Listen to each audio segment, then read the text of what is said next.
Bem, gente, para finalizar a aula de hoje, eu gostaria de perguntar para vocês, e vocês vão conversando comigo no chat, questões dessa natureza aí.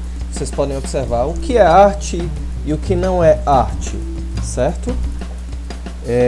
O que é realmente próprio da arte e aquilo que não é próprio da arte, certo? Para que a gente possa entender tudo que é feito como parte do processo artístico ou não parte do processo artístico. Vamos pensando sobre isso, certo? Primeira coisa a refletir. Segunda questão. Qual é o critério para definirmos um objeto que pode ser considerado arte? Tá? O que é arte e o que não é arte? Qual é o critério para definirmos o objeto que pode ser considerado arte? São questões que eu vou deixando aqui. Aí eu vou colocar para vocês uma primeira dica que ajuda a responder esses primeiros dois problemas. A arte vai além do senso comum. A arte permeia as reflexões do dia a dia com diversas formas de perceber e vivenciar o mundo. Ou seja, a arte ela começa com um processo que tem a ver com o desenvolvimento humano, certo? O homem vai criando objetos e ele vai se transformando porque ele se reconhece naquilo que ele cria. E ao se reconhecer, ele passa a usar aquilo que ele criou como parte do seu cotidiano. No começo a arte é desse jeito. Então, primeira coisa, a arte no começo ela não é necessariamente ligada às pinturas, não é necessariamente ligada a uma atividade específica. Ela, na verdade, se desdobra numa série de utilidades humanas, certo? Por isso, nós temos a ideia, primeira coisa que vocês têm que anotar, que o fundamento da arte está enraizado na época que a obra é criada, obedecendo ao espírito do tempo, mas contra ele. Toda vida que um homem cria alguma coisa, ele está mudando a realidade em que ele vive. E à medida que ele faz isso, ele também passa a se comportar de outra maneira, tá? Esse é um aspecto extremamente importante, tá? Outra coisa que eu gostaria que vocês anotassem para que a gente possa esclarecer melhor alguns pontos.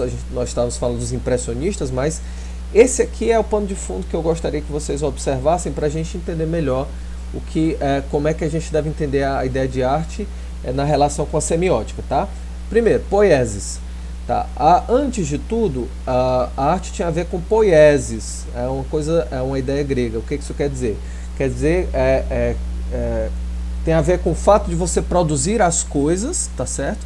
E à medida que você produz essas coisas modificam o cotidiano da sociedade, tá? Então, poiesis é isso, quer dizer produção de objetos artísticos mediante uma técnica precisa. Então é bem geral, né? Não tem nada muito determinado que pode dizer que é uma pessoa mais especial do que a outra. Se você faz objetos que são úteis para a sociedade, você é um bom artista, tá? É isso que é poiesis. No mundo grego era isso, tá? Depois é que foi especificando. Então nós tínhamos arte médica, arquitetura, indústria de automóveis, pintura de quadros, não naquela época, né? Mas a indústria de automóveis também pode ser entendida como uma coisa relacionada à arte. Pintura de quadros, esculturas, literatura são exemplos de poiesis. As artes úteis pelas quais a humanidade sobrevive e se desenvolve.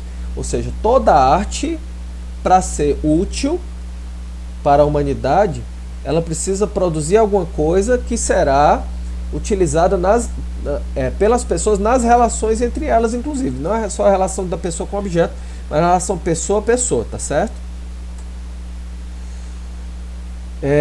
Depois tem a questão da estética, que é a ciência pela qual o ser humano reflete e avalia o grau de verdade e de beleza em um objeto produzido.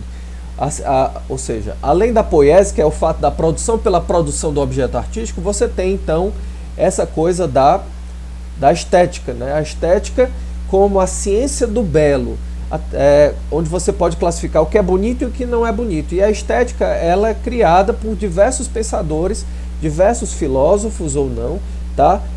Ao longo da história, tá certo? Cada época vai investigar as suas obras artísticas de acordo com um parâmetro estético. E aí a beleza vai ser relativa ao tempo histórico em que aquela obra artística é criada. E você vai poder dizer o que é belo e o que não é. A indústria da moda produz artes belas ou não? É uma coisa importante de se perguntar, tá certo? A indústria dos automóveis produz carros belos ou não? A indústria da tecnologia, dos objetos de consumo de tecnologia, ligados à tecnologia, celular, computador, produz coisas bonitas ou não, tá certo? Isso é uma coisa que a estética se pergunta. quais são os critérios, quais são os parâmetros que são usados para que um objeto seja visto como bonito ou não, certo? Então, duas coisas, né? Tem a poiesia, que é a produção de objetos, e tem a estética, que é o quê? A investigação do fato daquele objeto produzido naquele determinado momento, certo? Ser bonito ou não, tá bom? Isso aí é importante se avaliar. E a semiótica, que a semiótica ela não está preocupada com a questão do belo, tá certo? Quando uma arte é produzida. A semiótica está preocupada, se eu só voltar aqui, a semiótica está preocupada com um jogo infinito de interpretações de artes criadas. Então a ideia é muito menos você se perguntar sobre o belo do que se perguntar sobre os signos, os sinais que aquela arte emana para você, que aquela arte transmite para você. Você pode reinterpretar e devolver para o mundo uma coisa totalmente nova, tá? Quando você absorve isso, você tem a ideia de primeiridade. Quando você interpreta pela primeira vez aquilo que você absorveu, você tem a secundidade. Quando você devolve ao mundo uma interpretação completa, com enunciações plenas, você tem aquilo que é chamado de terceiridade. A gente não vai aprofundar isso aí, tá certo? Eu só queria que vocês entendessem que a semiótica, ela também olha os objetos artísticos e olha outras coisas humanamente produzidas, certo? Mas ela vai investigar as linguagens artísticas sem se perguntar sobre a questão do belo, tá bom? Então, a semiótica é uma disciplina preocupada em interpretar uma multiplicidade de sentidos em contínuo movimento, né? E é aquilo que é observável, tá certo? E não é só objeto artístico, mas coisas em geral. Mas como a gente está falando de arte de uma maneira geral, principalmente de impressionismo, quando a gente estiver falando dos impressionismos, eu quero que vocês entendam sempre, não sobre a perspectiva do que é bonito e do que não é bonito, mas da perspectiva da semiótica. Que sinais você pode absorver, reinterpretar, tá? Daquilo que é observado e recriar, tá? Por isso que a gente está, por exemplo, vendo como é que funciona o impressionismo no passado e como é que ele é no presente, tá certo? Nós vamos ver outros movimentos artísticos com esse objetivo também, tá? Vamos ver mais aqui. É por isso que nós estamos vendo os principais movimentos artísticos do século XXI a partir da aula de hoje. Show? Aí, gente, aquele filme do Van Gogh que eu tinha mostrado o trailer, ele tá bem aqui, ó. Eu abaixei aqui o volume. Eu quero mostrar para vocês que ele está completo aqui, ó, completíssimo. Vocês podem assistir ele por inteiro. Olhem os traços, olhem a maneira como a luz emana sobre a escuridão e como ela vai condicionando o olhar, como é que a abertura do filme vai sendo produzido, como é que o filme vai se desenvolvendo.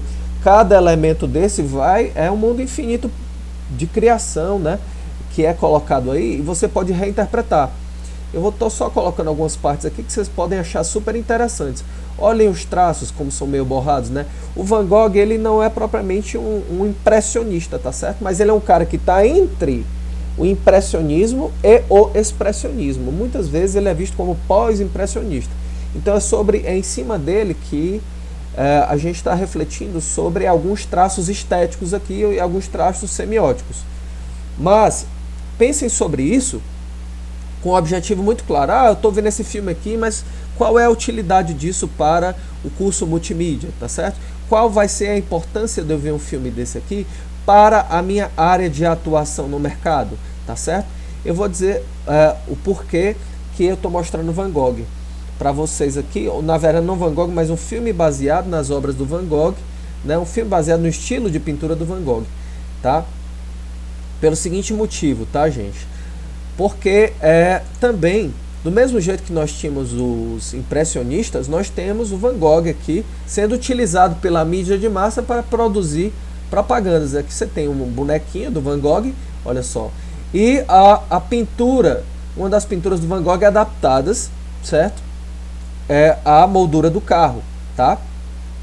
E era nisso que eu gostaria que vocês prestassem atenção, tá certo? Vamos nos fixar nesses aspectos, tendo em vista o seguinte fato, tá certo, gente? Os próximos trabalhos que nós vamos fazer vai ser a tentativa de adaptar essas obras artísticas, esses estilos artísticos, à publicidade e propaganda dentro da área do design, né?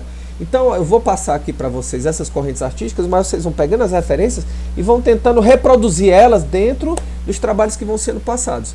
O próximo trabalho né, no caso semiótica, vai ser, na verdade, um trabalho também que está relacionado com o design, porque você vai estudar o movimento artístico e vai tentar pegar aquilo que há de mais característico naquele movimento artístico e jogar para dentro dos materiais publicitários. Você pode até pegar um carro e projetar, por exemplo, um quadro que você acha bonito do impressionismo para dentro do seu trabalho, certo? É bem bacana. Eu vou especificar isso dentro do aluno online, na verdade não dentro do aluno online, mas dentro do Google Sala de Aula, tá? Um abraço, tá? Qualquer dúvida eu estou à disposição.